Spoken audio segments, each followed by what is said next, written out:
that once cold for the sake of love, and it turns me on like when the sun goes down. Tapos na tayo magsimba. Tara, pasyal tayo sa park. Sige, kasi matagal-tagal na rin hindi tayo nakapagpasyal. Dito na tayo sa park. Oo. Tara, pasyal na tayo doon. Sige, tara.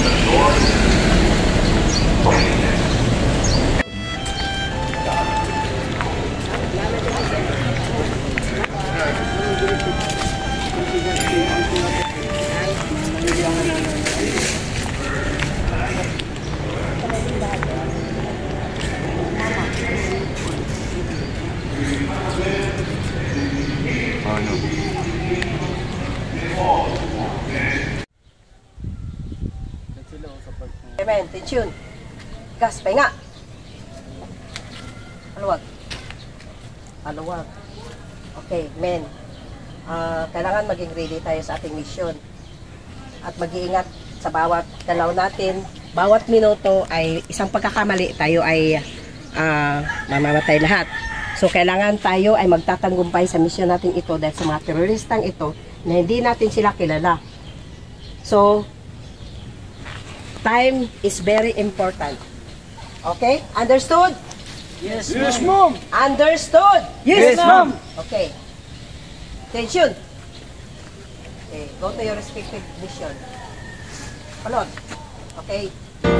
Go.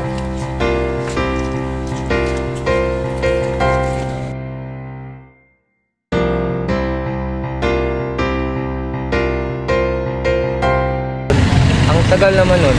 Kanina pa ako nag-aantay. Sana kaya yun?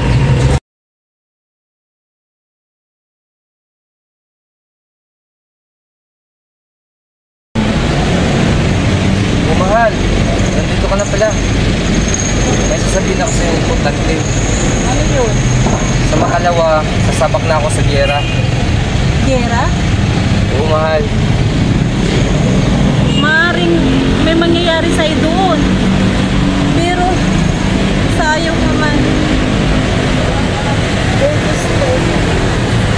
Wala akong magagawa. Dahil yun ang trabaho mo eh. Pero mag-ingat ka na lang doon ha. Oo, mahal naman. Tagal naman eh. Ano kaya nangyari sa taong yun? Hi, mahal. Uy, pasensya na. Mag-antay ka bang na matagal? Malapit na nga ako aalis eh. Pasensya na, matapi kasi. Mayroon sana akong pakiusap sa'yo. Bago man lang ako sasabak sa giyera. Seryoso ka dyan? Sakit, salamat.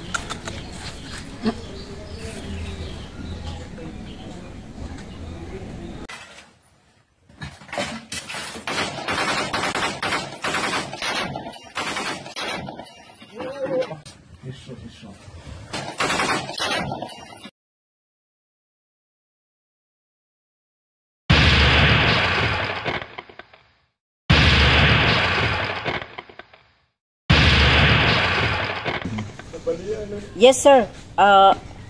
Accomplish namin ang mission, sir. Kaso lang, sir, mayroon kaming mga casualty, sir. Pero mayroon kaming isang patay, sir. Si Sergeant Castro, sir. Yung ating regiment. Okay, sir. We'll go back to the headquarters as soon as possible. Bye-bye, sir.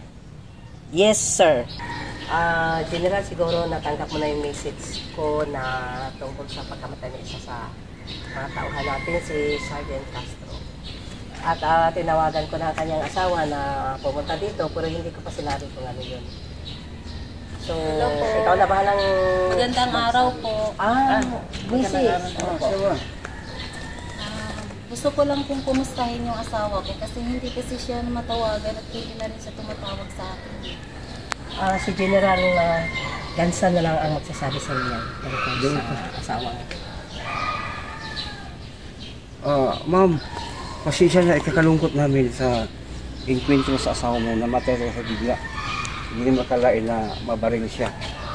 So, kami po ay nakiramay sa'yo na pasensya na na asawa mo na inkwentro sa pakbakan. Action na. Anong nangyari sa asawa ko? Mrs. ako po ang kanyang commanding officer doon sa field. So, sinawing palad po ang inyong asawa. Ginawa namin lahat, pero ang makapag-explain sa iyo si General Gansan. Ano ang totoong nangyari? Sir. Pasensya ka na ma'am na ang asawa mo ay nakaintro sa bakbakan. Hindi may isasahan na masama ang asawa mo at kinalungkot namin, nakiramay po kami kayo sa iyo.